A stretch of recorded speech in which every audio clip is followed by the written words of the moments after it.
Subscribe to our YouTube channel and press the bell icon to get the latest updates. फिर से cyclone ने भारत के तटीय क्षेत्र को, विशेष करके पूर्वी क्षेत्र को प्रभावित किया और उसमें भी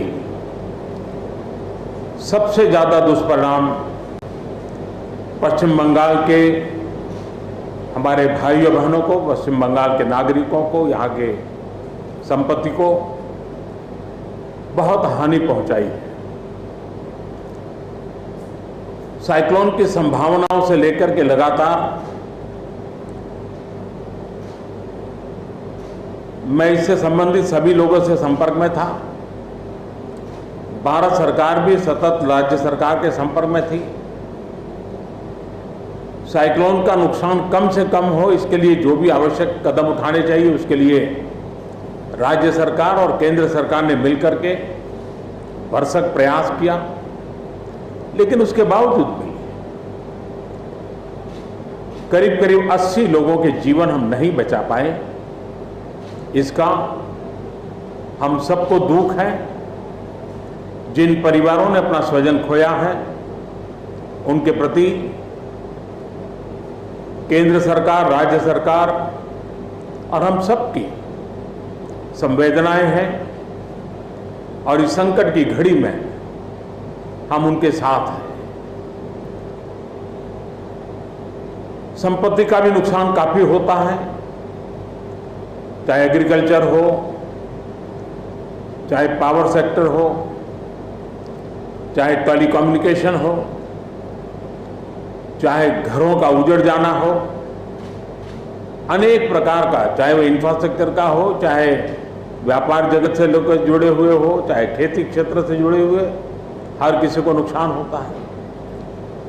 आज मैंने हवाई निरीक्षण करके बारीकी से इस प्रभावग्रस्त विस्तार को मुख्यमंत्री जी के साथ, गवर्नर श्री के साथ दौरा करके उसको देखा है। अभी राज्य सरकार ने और मुख्यमंत्री जी ने विस्तार से मेरे सामने जो भी प्राथमिक आकलन है उसका ब्यौरा दिया है। हमने तय किया है कि हो सके उतना जल्द डिटेल में सर्वे हो, कृषि का हो, पावर सेक्टर का हो, टेलीकम्युनिकेशन का हो, घरों की जो स्थिति है, इंफ्रास्ट्रक्चर की जो स्थिति है। केंद्र सरकार की तरफ से भी तत्काल एक टीम आएगी और वो टीम इन सभी क्षेत्रों में सर्वे करेगी और हम मिल करके रिहेबिलिटेशन हो, रिस्टोरेशन हो, रिकंस्ट्रक्शन हो, उसकी व्यापक योजना बना करके बंगाल की इस दुख की घड़ी में हम पूरा साथ देंगे, सहयोग देंगे और बंगाल जल्द से जल्द खड़ा हो जाए, बंगाल जल्द से जल्द तेज गति से आगे बढ़े, इसके लिए भारत सरकार कंधे से कंधा मिला करके काम करेगी और जो भी आवश्यकताएं होगी उन आवश्यकताओं को पूर्ण करने के लिए भारत सरकार के जो भी नीति नियम है उसका पूरी तरह उपयोग करते हुए पश्चिम बंगाल की मदद में हम खड़े रहेंगे। अभी तत्काल जो इस संकट की घड़ी में राज्य सरकार को कठिनाई न हो, इसके लिए एक एडवांस असिस्टेंस के रूप में 1000 करोड़ रुपया भारत सरकार की तरफ से व्यवस्था की जाएगी। साथ साथ जिन परिवारों ने अपने स्वजन खोए हैं उन परिवारों को प्रधानमंत्री राहत कोष से 2 लाख रुपया और जिन लोगों को इंजरी हुई है उनको 50,000 रुपये तक की सहायता देने का भी हम प्रधानमंत्री राहत कोष से करेंगे। पूरी दुनिया एक संकट से जूझ रही है। भारत भी लगातार कोरोना वायरस के खिलाफ लड़ाई लड़ रहा है।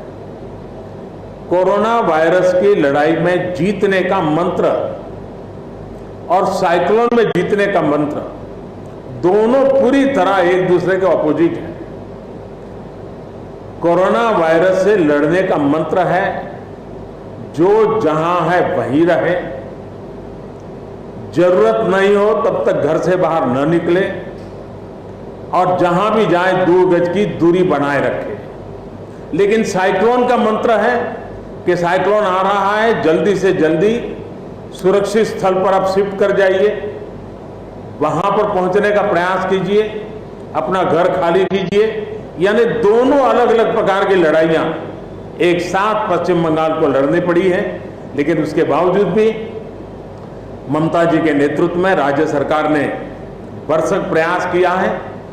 भारत सरकार ने भी लगातार उनके साथ रह करके इस संकट की घड़ी में जो भी आवश्यक, जो एडवांस में करने योग्य था, जो उसी समय करने का योग्य था और जो आगे दिनों के करने की आवश्यकता है, उसको भी पूरा करने का हम प्रयास करेंगे। आज समग्र देश को जिनके लिए गौरव है, ऐसे राजा राममोहन राय जी की जन्म जयंती है और उस समय मेरा पश्चिम बंगाल की इस पवित्र धरती पर होना मेरे मन को छूने वाली बात होती है। लेकिन संकट की घड़ी से हम जूझ रहे हैं, तब मैं तो इतना ही कहूँगा कि राजा राममोहन राय जी हम सबको आशीर्वाद दें, ताकि समयानुकूल समाज परिवर्तन के जो उनके सपने थे, उनको पूरा करने के लिए हम मिल बैठ करके, मिलजुल करके एक उज्जवल भविष्य के लिए, भावी पीढ़ी के निर्माण के लिए समाज सुधार के अपने कामों को निरंतर जारी रखेंगे और वही राजा राममोहन राय जी को उत्तम श्रद्धांजलि होगी। मैं मेरे पश्चिम बंगाल के सभी भाइयों बहनों को विश्वास दिलाता हूं कि संकट की घड़ी में पूरा देश आपके साथ है। भारत सरकार कंधे से कंधा मिला करके आपके साथ आने वाले सभी कामों में खड़ी रहेगी। इसी संकट की घड़ी के समय आप सबसे मिलने आया हूं, लेकिन कोरोना वायरस के कारण सब नागरिकों से तो नहीं मिल पा रहा हूं। मन में एक कसक तो रह जाएगी। यहां से मैं आज उड़ीसा की ओर जाऊंगा और वहां भी हवाई निरीक्षण करूंगा, वहां के माननीय मुख्यमंत्री जी से, वहां की सरकार से बातचीत करूंगा। मैं फिर एक बार पश्चिम बंगाल की इस दुख की घड़ी में मैं आपके साथ हूं। जल्द से जल्द आप इस संकट से बाहर निकले, इसके लिए मैं पूरी तरह आपके साथ रहूंगा। बहुत बहुत धन्यवाद।